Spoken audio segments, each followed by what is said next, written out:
Hello everyone, this is Monica Agrawal, lecturer in commerce from GGSSS Hisar. तो बच्चों, हमने अपने लास्ट सेशन में किया था फाइनेंशियल स्टेटमेंट किसे कहते हैं, उसके यूजर्स कौन कौन हैं, उसकी नीड क्या है, इंपॉर्टेंस क्या है। साथ ही मैंने आपको एक छोटा सा फॉर्मेट बताया था ट्रेडिंग अकाउंट के बारे में। ध्यान है आपको कुछ? ठीक है, तो चलिए, क्योंकि आज हम उससे रिलेटेड उसके प्रैक्टिकल्स करने वाले हैं, सम्स करने वाले हैं, तो सबसे पहले हम नजर डालेंगे आज के अपने ट्रेडिंग अकाउंट की तरफ कि हमारा होता क्या है। ठीक है, तो देखिए बच्चों, ट्रेडिंग अकाउंट है आपके पास trading account for the year ending. मैंने आपको बताया था क्योंकि ये साल के शुरू एंड में बनाया जाता है। साल के शुरू से लेकर एंड तक की जितनी भी आइटम्स का जो भी उनके बैलेंसेस वगैरह हैं, जो भी लेखा जोखा है, वो सारा इसमें आ जाता है। तो इसलिए ये वर्ष के अंत में बनाया जाता है, पूरे साल का इसमें ब्यौरा होता है। यहाँ पे आपको कॉलम्स बनाने हैं इसके particulars, amount, particulars and amount. सबसे पहले आपको क्या आइटम लिखनी थी यहाँ पर? ओपनिंग स्टॉक, कि कितना आपके पास शुरुआत में स्टॉक है। फिर आप इसमें लिखेंगे परचेजेस, उसमें से जितनी आपने वापस कर दी है उनको आप इसमें से माइनस कर देंगे। ठीक है, दूसरी तरफ यहाँ परचेजेस है तो यहाँ क्या आ गई आपके पास? सेल्स। ऐसे ही आपने सेल्स रिटर्न जितनी भी अगर आपके पास कोई वापस आ गई है तो उसको आप क्या कर दीजिएगा?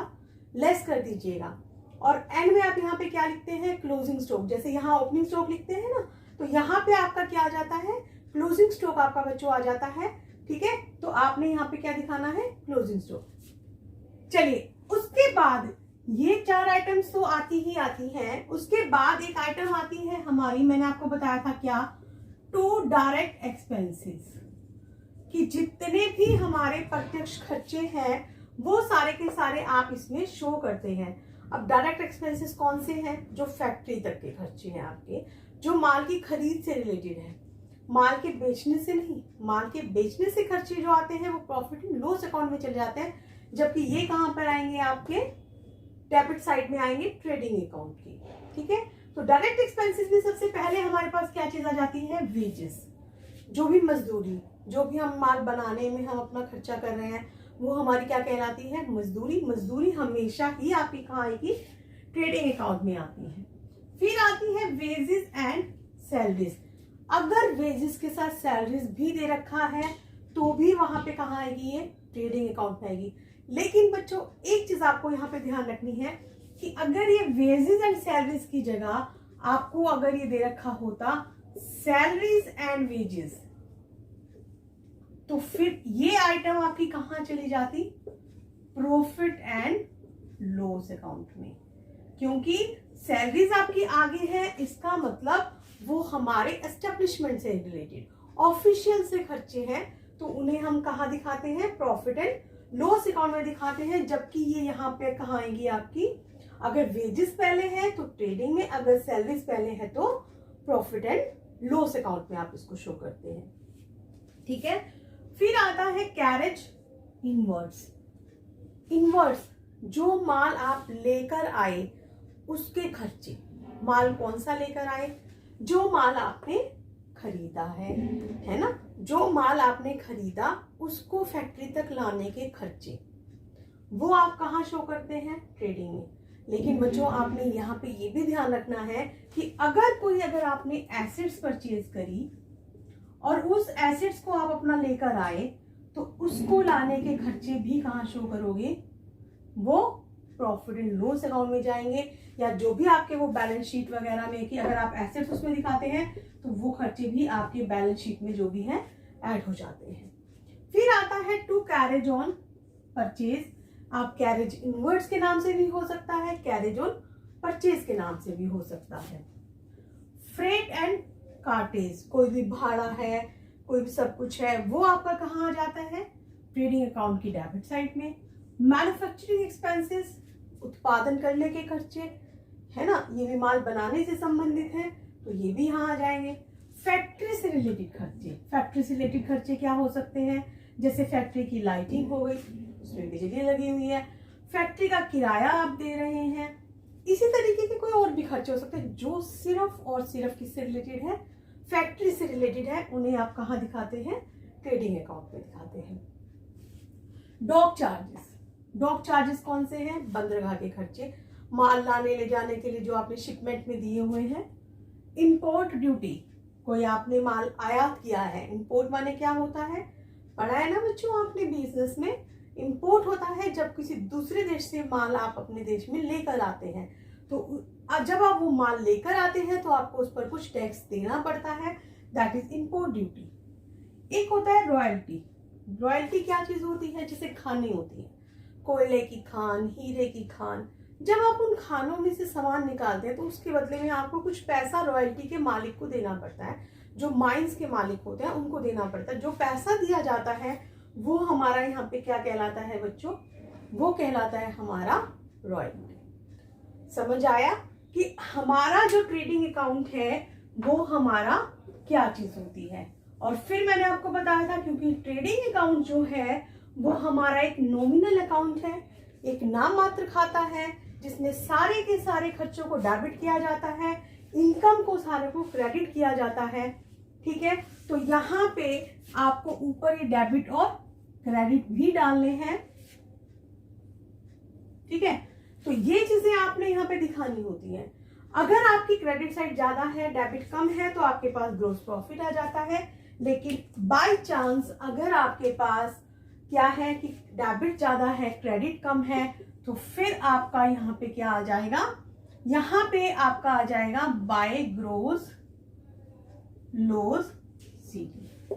और ये जो लॉस सीडी है ये कैरी डाउन जो हो जाता है, चाहे प्रॉफिट है चाहे लॉस है, वो कहाँ जाता है? हमारा प्रॉफिट एंड लॉस अकाउंट में। ठीक है, चाहे लॉस है चाहे प्रॉफिट है, वो कहाँ चला जाएगा? प्रॉफिट एंड लॉस अकाउंट में ट्रांसफर हो जाता है। और फिर एट द एंड दोनों का जो बैलेंस है, दोनों तरफ का डेबिट और क्रेडिट का, वो हमेशा हमारा क्या हो जाएगा? इक्वल हो जाएगा। तो बच्चों समझ आया आपको कि ट्रेडिंग अकाउंट हमारा होता क्या है? एक बार शुरू में लगता है आपको मेन 5 आइटम्स लर्न होनी चाहिए। Opening stock, purchases, sales, closing stock, direct expenses. ये डायरेक्ट एक्सपेंसेस के ही सारे पार्ट्स हैं। पेपर में जरूरी नहीं है सारे आते हैं। जब आप प्रैक्टिस करते हैं ना तो आपको ऑटोमेटिकली याद रहने लग जाता है। तो इसलिए कभी भी क्रैमिंग मत कीजिए, इसको समझ के कीजिए। समझ के अगर आप करते हैं तो बहुत ईजी लगेगा। ठीक है, तो चलिए अब हम चलते हैं अपने प्रैक्टिकल की तरफ। तो बच्चों आपके सामने आपके पास स्क्रीन पर एक सम है, उसे देखिए क्या है। Prepare a trading account for the year ended 31 March 2019 from the following balances. आपके सामने कुछ बैलेंसेस दिए गए हैं। क्या क्या चीजें हैं? ओपनिंग स्टॉक है 2 लाख का, परचेजेस है 10 लाख की, सेल्स है 25 लाख की। ठीक है, फ्रेट कितने का है? 32,500 का। वेजेस है आपके पास 1,50,000 की। फैक्ट्री लाइटिंग है 54,000 की। कॉयल, गैस एंड वाटर 11,000 का है। परचेज रिटर्न है 60,000 की। सेल्स रिटर्न है 1 लाख की। कैरेज ऑन परचेजेस है आपके पास 40,000 के। कैरेज ऑन सेल्स है 50,000 के। फैक्ट्री का रेंट दिया हुआ है 2,20,000 का। ऑफिस रेंट है आपके पास 37,500, 37,500 का। और सबसे नीचे आपको दे रखा है closing stock is valued at ₹3 lakh.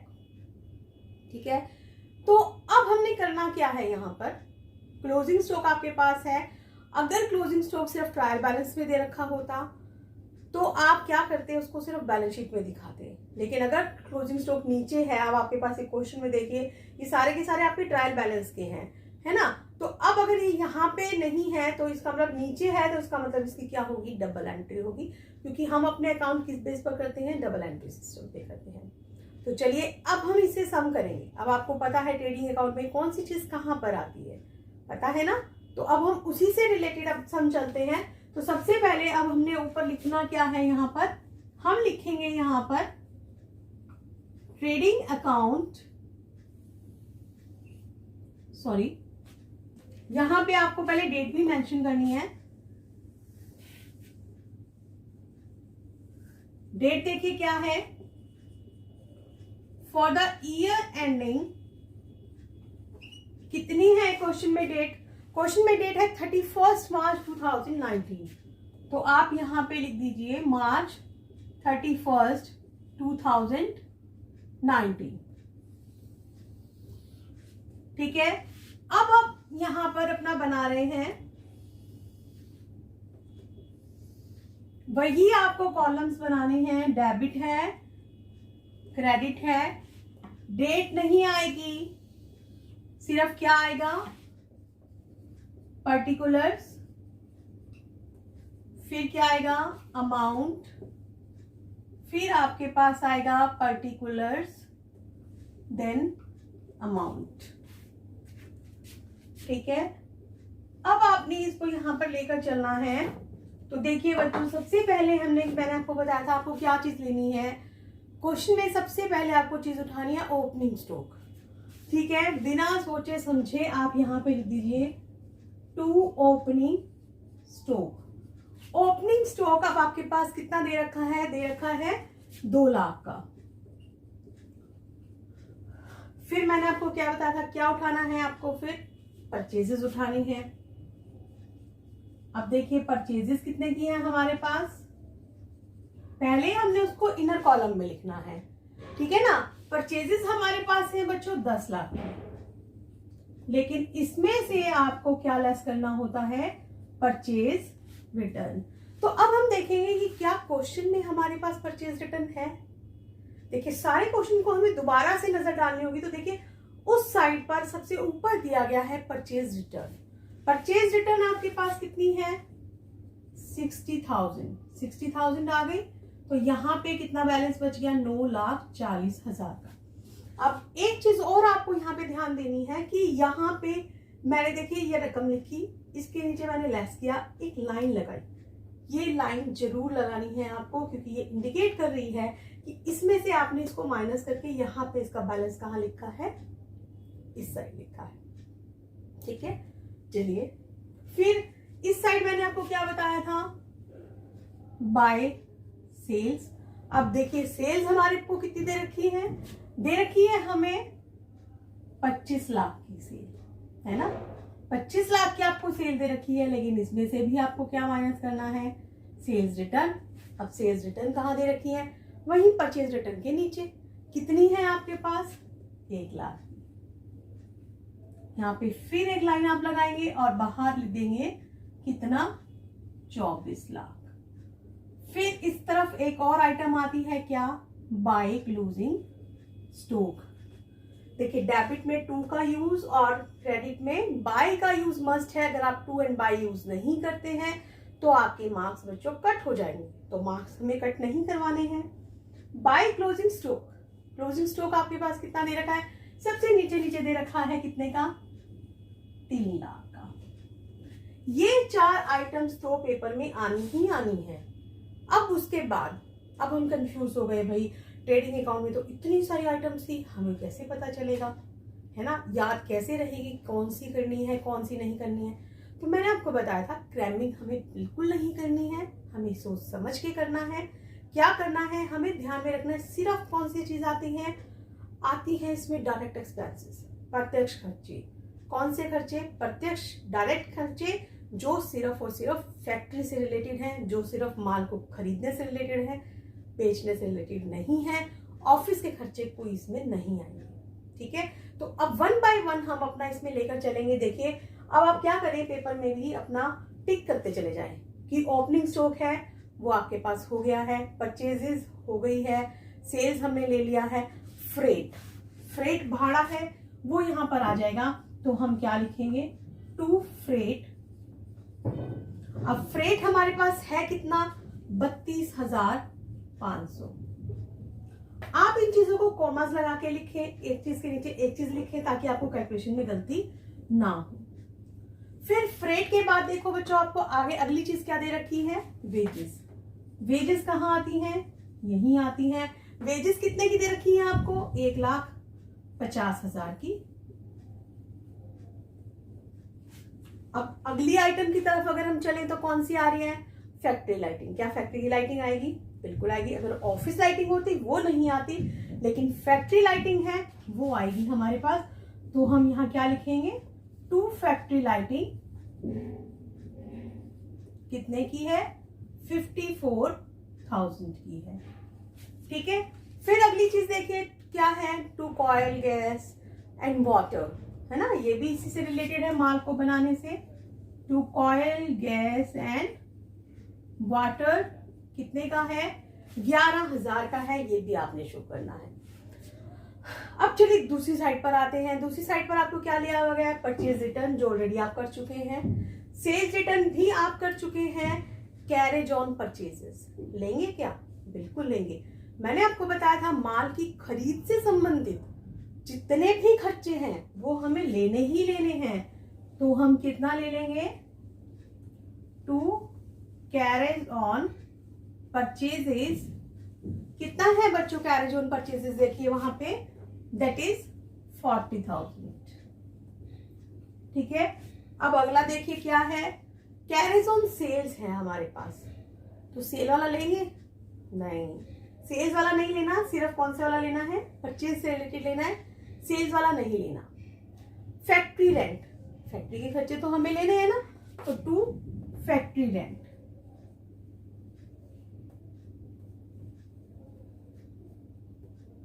$2,20,000।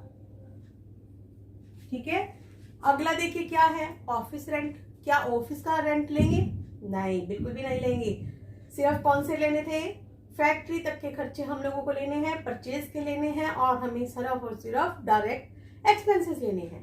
Copy पे ये छोटे छोटे जो पॉइंट्स आपको बताए जा रहे हैं वो उनको नोट कर लीजिए, क्योंकि अगर आप उनको कर लेते हैं तो ये सम आपको बहुत आसान लगेंगे, इनके अंदर कुछ भी नहीं है और कोई क्रैमिंग नहीं करनी, कोई कुछ नहीं करना, समझ आ गया तो मतलब हो गया, और कुछ भी नहीं है। तो देखा आपने, सारी की सारी आइटम्स हमने ले ली हैं। अब हमें क्या निकालना है, अब हमें निकालना है हमारा ग्रोस प्रॉफिट आता है या ग्रोस सेल आती है। तो चलिए अब हम इसका टोटल करेंगे बच्चों।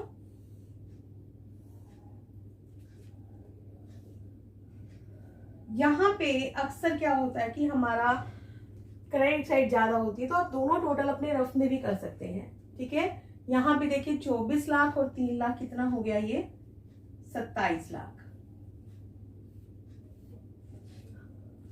फिर इधर अब आप देखिए कितना आएगा, ये यहाँ पे 5, और फिर यहाँ पे भी अगर आपका 27 लाख अगर हमारा होना चाहिए, तो देखिए टू ग्रोस प्रॉफिट CD है ना, तो कितना हो गया, 5 और 5 10, 1 बच गया, 2 और 1 3, 4 और 3 7, और 1 8। ठीक है, यहाँ पे 0 है तो 0 कैसे बनेगी, 8 और 2 10, 2 मिला दिया आपने, 1 हासिल आ गया, 4 और 1 5, 5 और 3 8, और 5 13, 13 और 5 18, 19, 19 और 4 23, 24 25।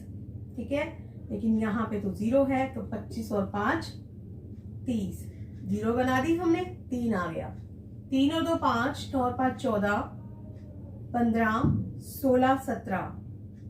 ठीक है, तो 17 में 10 और आप ऐड कर दीजिए, तो आपके पास कितना आ गया, 27 लाख आ गया। आप इसको एक बार फिर से रीचेक भी कर सकते हैं। कैसे करेंगे आप इसको रीचेक, 5 और 5 10, ठीक है, 2 और 1 3, 4 3 7 8, और 2 10 0। ठीक है, 4 और 1 5 3 8, और 5 13, और 5 18 19, और 4 23 24 25, और 5 30 3, 3 और 2 5, 9 और 5 14 15 16 17 का 7, 1 और 1 तो 27 लाख हो गए आपके पास। ये चीज हमेशा ध्यान रखना कि कभी भी कोई भी अकाउंट अगर आप बनाते हैं, लास्ट में आपको किससे करना है, डबल लाइन से क्लोज करना है, कि इसका मतलब इसमें कोई एंट्री नहीं है। एक लाइन का मतलब कि इन सबका टोटल जो है वो यहाँ पर आ गया, डबल लाइन के बाद वो टोटल आपका वहीं तक रुक जाता है, और आप इसको यहाँ पे लास्ट में क्या कर दोगे, लाइन लगा दोगे। तो समझ आया आपको बच्चों कि किस तरीके से हम इस सम को करते हैं। देखिए आपने क्रैमिंग नहीं करी, कुछ भी नहीं किया, सिर्फ 4 आइटम्स जो है वो अपनी प्लेस पर हैं, बाकी की कोई दिक्कत नहीं है कि कोई पहले आएगी पीछे आएगी, नहीं। जैसा क्वेश्चन में आपको दिया गया है, जस्ट आपने एक एक आइटम वहां से देखनी है, यहाँ पे लिखते चले जाना है। ठीक है, वहां टिक करते चलिए कि आपने ये आइटम ले ली, ये आइटम ले ली, ये आइटम ले ली, कोई रट्टा नहीं मारना, कोई भी क्रैमिंग नहीं करनी है। और अकाउंट्स के सम ऐसे होते हैं, जितना आप हाथ से लिख के प्रैक्टिस करेंगे उतना ही आपको अच्छे से समझ में आएंगे और क्वेश्चन हो जाएंगे। और अगर थोड़ा सा टफ भी लगता है तो फर्स्ट टाइम तो हर चीज कुछ भी होती है, एक बार मुश्किल लगती है, लेकिन जब हम उसको आगे करने लगते हैं तो वो हमें बहुत आसान भी लगने लग जाती है। तो बच्चों आपको ये चीज अब समझ में आ चुकी है, तो चलिए अब हम नेक्स्ट जो हमारा करने वाले हैं वो है हमारी क्लोजिंग एंट्रीज। अब क्लोजिंग एंट्रीज हमारी क्या होती है, देखिए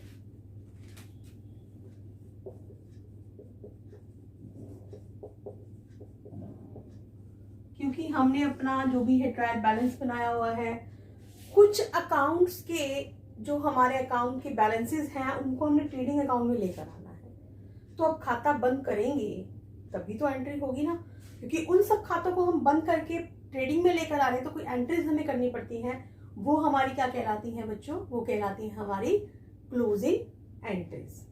ठीक है, तो यहाँ पे अब हम क्लोजिंग एंट्रीज करते हैं। तो सबसे पहले एक तो आपको चीजें ध्यान में क्या रखनी है, जो परचेज है परचेज रिटर्न वाला है, यहाँ पे ये चीज को मैं इसी सम में से उठाकर आपको लेकर चल रही हूँ ताकि आप लोगों को समझ में आ जाए। क्योंकि परचेज में से हम परचेज रिटर्न लेस करते हैं तो इस अकाउंट को हमने जो क्लोज करना है वो हम क्या करते हैं बच्चों, हम करते हैं purchases return account debit to purchases account. ठीक है, ये हमारी हो गई कौन सी, कि हमने अपने जो परचेज रिटर्न थी उसको हमने परचेज खाते में डालकर बंद कर दिया है ना, उसको डायरेक्ट ट्रेडिंग में नहीं दिखाया। इसी तरह से जो हमारी सेल्स है उसको भी हमने वहां डाला। तो यहां पे अब हमने क्या करना है, sales account debit to sales return account. ठीक है, सेल की वापसी को सेल के खाते में डाल के बंद कर दिया, परचेज वापसी को हमने परचेज खाते में डाल के बंद कर दिया। अब उसके अलावा जो बाकी की आइटम्स हैं उनको कहाँ बंद करेंगे, उनको हम लेकर जा रहे हैं बच्चों ट्रेडिंग अकाउंट में। तो हमने करना क्या है, सिंपल काम है बिल्कुल, उसमें कोई डरना नहीं है आपको। जितनी भी चीजें हैं जो ये टू वाली आइटम्स हैं, टू वाली आइटम्स का मतलब क्या है, जब भी आप कोई जर्नल एंट्रीज करते थे आप करते थे कि आपने माल नकद खरीदा, नकद माल अगर आप खरीदते थे तो आप क्या एंट्री करते थे, purchase account debit to cash, means to cash जो हमने लिखा वो क्या था हमारा क्रेडिट, ऊपर हमारा क्या था डेबिट परचेज। तो यहाँ पे ये जो चीजें टू टू टू टू वाली है तो इसका मतलब इनके ऑपोजिट साइड में क्या चीज है, जो खाता आप बना रहे हैं वो इनके बच्चों ऑपोजिट साइड में होता है। तो हमने क्या करना है कि अगर जितनी भी आइटम्स हमारी हैं इस तरफ, तो हम एंट्री क्या करेंगे, trading account debit to opening stock to purchases, है ना। फिर आगे क्या है, to freight to wages to factory lighting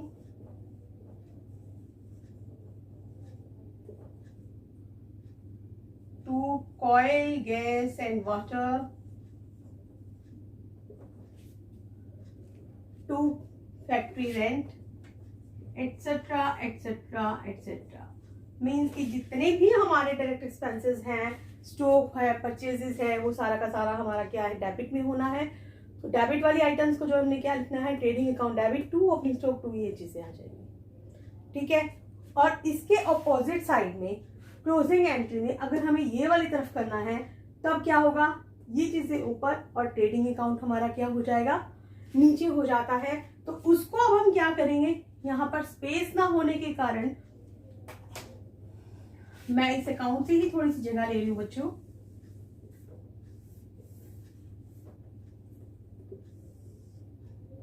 ठीक है, तो यहां पे हम क्या करेंगे, यहां पे हम एंट्री करेंगे sales account debit closing stock account debit to trading account. कि कई बार आपको याद नहीं रहती हैं तो आप यहां से भी कर सकते हैं, और नहीं तो आप अपना आपको याद भी रह जाएगी। ठीक है, तो ये हो गया sales account debit closing stock account debit to trading account. और लास्ट में हमारे पास क्या बचता है, ये आता है हमारे पास ग्रोस प्रॉफिट। तो ग्रोस प्रॉफिट के लिए आप क्या एंट्री करेंगे, ठीक है बच्चों, ये हो गया। अब हमने क्या करना है, ये ग्रोस प्रॉफिट ट्रांसफर करना है, क्योंकि ग्रोस प्रॉफिट जो है वो हमारा ट्रांसफर होता है बच्चों प्रॉफिट एंड लॉस अकाउंट में। ठीक है, तो हम एंट्री क्या करेंगे, यहाँ पर हम एंट्री करते हैं to trading account debit to profit and loss account. Profit and loss account को हमने क्रेडिट किया क्योंकि हमारे पास प्रॉफिट है। अगर हमारे पास ग्रोस लॉस होता तो हम क्या करते, तो हम इसकी रिवर्स एंट्री कर देते, तो हमारी क्या बन जाती, profit and loss account debit to trading account. ठीक है, तो इस तरीके से ये हमारी जो है कुछ क्लोजिंग एंट्रीज हैं। आई होप आपको समझ में आया होगा कि ध्यान दोबारा से देना है। 2 मिनट का मैं आपको फिर से इनको बता रही हूँ। परचेजेस रिटर्न है वो परचेज में जाकर आपने खत्म कर देनी है, purchase return account debit to purchases account. Sales को आप कहाँ पे खत्म कर देंगे, सेल्स रिटर्न को आप करेंगे सेल्स अकाउंट में, और बाद में सेल्स को आपने कहाँ ट्रांसफर करना है, ट्रेडिंग में। जितनी भी ये टू वाले आइटम्स हैं आपके पास, उनके सब तरफ ट्रेडिंग अकाउंट डेबिट हो जाएगा, और हर तरफ क्या चीज आ जाएगी, to opening stock, to purchases, to freight, to wages, to factory lighting, to coal gas in water, to carriage on purchases, है ना, ये सब चीजें इधर आ जाएंगी। इसी तरह से अगर आपकी जो क्रेडिट साइड की आइटम्स हैं वो आपकी कहाँ आ जाएंगी, sales account debit, closing stock account debit to trading account. ये डेबिट में होगा तो ट्रेडिंग अकाउंट हमारा क्या हो जाएगा, क्रेडिट हो जाएगा। ये हमेशा ध्यान रखना है कि जब भी आप कोई अकाउंट मेंटेन करते हैं, कोई भी अकाउंट आप बनाते हैं, तो इसका मतलब जितनी एंट्रीज आपने इधर कर रखी है तो उसके ऑपोजिट एक आपका नाम ऊपर वाला खाता होता है। इसी तरह से जो इधर वाली आइटम्स हैं उनके ऑपोजिट एक खाता क्या होगा, वो आपका उधर वाला ऊपर वाला वो चीज हो जाती है। ठीक है, और क्योंकि हमने जो भी ग्रोस प्रॉफिट है या ग्रोस लॉस है हम उसको प्रॉफिट एंड लॉस अकाउंट में शिफ्ट कर देते हैं, तो इसलिए हम उसको कहाँ पे क्लोज कर रहे हैं, trading account debit to profit and loss account. लेकिन कब, अगर आपके पास ग्रोस प्रॉफिट है तो, और अगर आपके पास ग्रोस लॉस है देन आप क्या करेंगे, तब आप P&L अकाउंट डेबिट कर दोगे और ट्रेडिंग अकाउंट को आप क्या कर दोगे, क्रेडिट कर दोगे। समझ आया बच्चों आपको? तो आज आपने क्या करना है, आपने ऐसे ही सम्स की अपने आप प्रैक्टिस करनी है। कहीं पे आपको डाउट लगता है तो इस वीडियो को आप दोबारा देखेंगे, दोबारा से समझेंगे और अपने हिसाब से अच्छे से समझ के आपको करना है। सिर्फ 2-3 चीजों का आपको ध्यान रखना है कि डायरेक्ट एक्सपेंसेस आपके कौन से होते हैं, परचेज से रिलेटेड खर्चे और फैक्ट्री से रिलेटेड खर्चे ही आपके ट्रेडिंग में आते हैं, उसके अलावा कोई खर्चे इसमें नहीं आते। उसके अलावा गिनी चुनी सी सिर्फ 4 आइटम्स आपके पास आ रही हैं, opening stock, closing stock, purchases and sales और डायरेक्ट एक्सपेंसेस, और कुछ भी नहीं है ट्रेडिंग अकाउंट। और बहुत इंटरेस्टिंग सा है, इसको अच्छे से कीजिए। आई होप आपको समझ में आ गया होगा। तो आज के लिए इतना ही, दैट्स ऑल।